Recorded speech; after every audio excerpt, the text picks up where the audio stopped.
Bu bizim edit vertex'in bölməsi idi. İndi keçək edək edge'lərə. Bu edit polimizi silək, üzərinə yeni edit poli əlavə eləyək. Edge'imizi seçək və edit edge bölməmiz əmələ gəlir. Burada da həmçinin deməli iki edge'imizi seçək. Remove, yəni klaviaturamızda backspace basaraq edge'lərimiz silinir, amma vertex bir də poligon yerində qalır. Yəni deşik əmələ gəlmir. Ctrl Z edək. İki edge'imizi seçəndə delete klaviaturamıza delete basanda avtomatik olaraq həm edge'lər, həm ona bitişi olan poligonlar, bir də vertexlər silinir. Edge'lərimizi siləndə deşik əmələ gəlməsin deyənə, yəni həm poligon, həm vertex qalsın deyənə sadəcə backspace basırıq, edge'imizi silirik. Əgər vertexlərdə silmək istəyiriksə, onda Ctrl backspace basırıq və verteximizi silirik. Sadəcə backspace edəndə verteximiz, bir də poligonlarımız qalır. Ctrl backspace edəndə həm edge'imiz, həm verteximiz silinmiş olunur.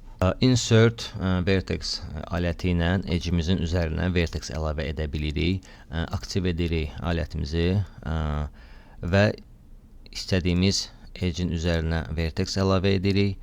Üçünü də bura əlavə edək. Əməliyyatı dayandırmaq üçün ya yenidən insert vertex-ə klik edirsiniz, ya da ki mouse'un sağ düyməsini basırsınız. İndi keçid edək vertexlərə. Bayaqlarım əlavə etdiyimiz vertexləri, iki dənə vertexi seçək, connect edək, iki vertexi seçək. Mən bu connect funksiyasını klaviaturamda Ctrl D qaynar xəttə qoymuşam. Yəni Ctrl D məndə avtomatik connect olur. Bir də hər dəfə bura yaxınlaşmıram. Belə. Qayıdaq yenə edge'lərimizə.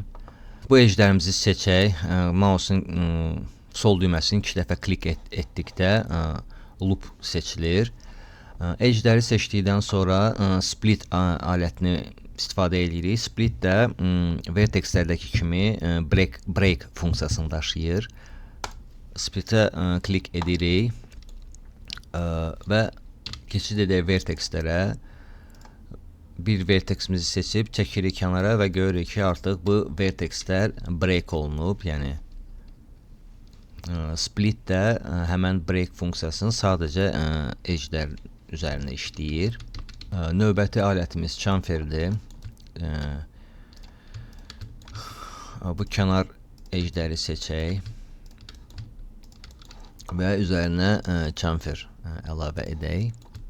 Edge'lərdə chamfer seçdikdə bir neçə variantı var.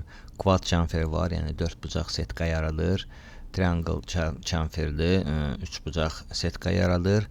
Ən çox istifadə edəcəyimiz bu iki chamfer növüdür. Quad'ı seçək. İkinci bizim radiusumuzdur.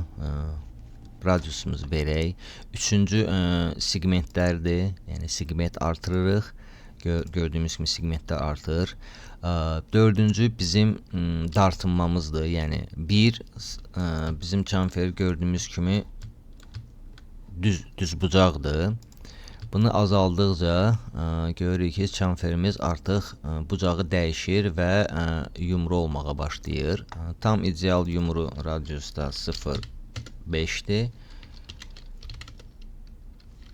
0,5-dir. Edge'lərin chamferində mənfi nəticə yoxdur, yəni bunu içəri salmaq olmayacaq. Burada minimum 0-dır. Yəni 0-da tam düzdür, 1-də tam bucaqdır, amma 0,5 etdikdə yumru olur.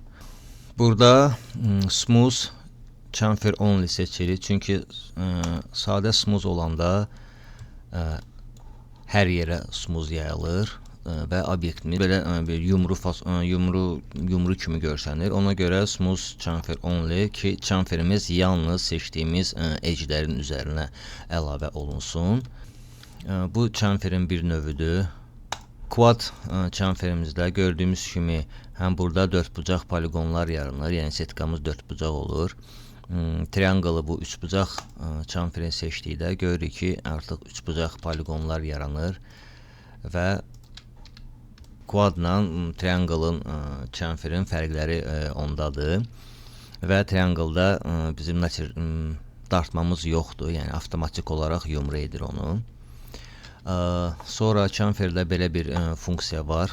Bu edgelərimizi seçək və burada misal üçün aralarında bir məsafə vermək istəyirik. Bunu çemferlə edə bilirik. Məsələn, çemfer necə işləyir? Hər iki tərəfə hesablayır. Yəni bu edgelərin arasında 1 sm məsafə istəyiriksə, burada 0,5 yazırıq. Avtomatik olaraq 0,5 orta edge'imizdən, yəni orta edge'imizdən 0,5 bura və 0,5 bura əlavə olunur. Ümumilikdə iki segment arası 1 sm məsafəmiz olur və burada ara alınması üçün, yəni burada bir deşik əmələ gəlsin deyənə bu funksiyanı aktiv edirik və çemferin arasında olan poligonu silir. OK. Sonra buranı düzəltmək üçün vertexi seçib bura gətiririk. Bu verteximizi yuxarı gətiririk. Digər alətimiz bridge'dir. Bridge'in funksiyası nədir? Yəni körpü funksiyası kimi işləyir bridge. Deməli bu poligonlarımızı silək və bir edge seçirik, növbəti edge seçirik və bu iki edge'in arasında yeni bir poligon yaradır bridge. Bridge'ə klik edirik və görürük ki, yeni bir poligon yarandı. Bridge'in də ayarları var. Ona görə bridge'in sadəcə bridge yox, bridge'in ayarlarına klik edirik və belə bir menüsü açılır. Edge'lərdə ən çox istifadə edəcəyimiz sadəcə segment artımı olacaq. Yəni segment artırırıq ki, əgər gələcəkdə bu formaya bizə daha çox poligon lazım olacaq ki, bu formanı əyə bilək. Məsələn, FF-də əlavə edirik və belə bir forma vermək üçün. Bu elementi tez bağlamaq üçün seçirik bu iki dənə edge'i, bridge edirik. Ondan sonra border'a keçirik. Border bizim yalnız açıq konturlarla işləyir. Border'ı seçirik. Klaviaturamızda Ctrl basıb saxlayaraq edge'in üzərinə klik edirik. Avtomatik bizim seçilmiş border keçid edir edge'lərə. Alt düyməsini basıb saxlayırıq. Bu iki edge'imizi seçməkdən yığışdırırıq və bridge edirik. Ya da iki edge'imizi seçirik, bridge edirik. OK. Sonra loopumuzu seçirik, ikinci loopumuzu seçirik. Bu edge'ləri seçilməkdən yığışdırırıq və bridge edirik. Növbəti alətimiz connectdir. Seçək bir dənə connectdə həm vertexlərdəki kimi iki segment arasında yeni bir segment yaradır. Seçək bir dənə edge'imizi ring edək və deməli burada yeni bir segment istəyirik. Connect edirik və yeni bir segment yaranır.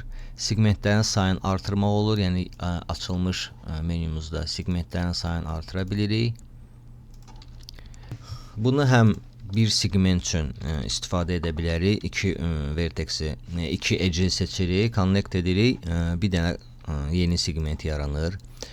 Sonra iki edge'imizi seçəndə, connect etdikdə əlavə yenə də iki edge seçmək istəyiriksə, buradan çıxma ehtiyac yoxdur. Elə burada qala-qala Ctrl-ı basıb saxlayırıq və növbəti edge-ə klik edirik və avtomatik olaraq segment yaranır. Segmenti də artırıb azaltmağı buradadır. Növbəti tez-tez istifadə edəcəyimiz funksiya create shape-dir. Create shape nədir? Seçdiyimiz edge'lərdən spline yaradır. Seçək bu edge'ləri, loop edək onlara və create shape. Create shape'imizin də böyründə ayarları var. Ona görə create shape'in üzərinə, ayarların üzərinə klik edirik. Burada bizə iki seçeneği verir. Ya smooth ya liner. Smooth adətən hər hansı bir yumuşaq detalda istifadə edirik. Qalan bütün vaxtlarda linerdən istifadə edirik. OK. Və görürük ki, seçdiyimiz edge'lər artıq spline-a konvert olub. Yəni yeni bir element yaranıb, spline-lar yaranıb. Spline-larda artıq bilirik ki, spline-ların da öz modifikatorları var. Misal üçün bunun üzərinə sweep modifikatoru əlavə eləyə bilərik. Silindir radiusunu azalda bilərik. Gördüyümüz kimi bir obyektdən artıq bir spline obyekti də yaratdıq. Spline-lardan dərsimiz var, geniş bir dərsimiz var. Həm spline-lardan, həm də ki, onların modifikatorları ilə. Əgər dərsimizə baxmamısınızsa, mütləq o dərsimizə baxın. Spline-lara aid nə varsa, hər şey o dərsdə izah olunub. Qayıdaq bizim boksumuza. Spline-larımızı silək. Qayıdaq boksa. Edge'lərimizi seçək. Bu create shape idi. Bununla belə, deməli, biz edit edge-in parametrlərini keçdik. Bu krizlər və s. bu demək olar ki, istifadə olunmur. Ona görə hələ ki bunlara başa salmıram. Ola bilsin növbəti dərslərimizdə əgər hardasa istifadə olunsa mütləq şəkildə başa salacağam onları da.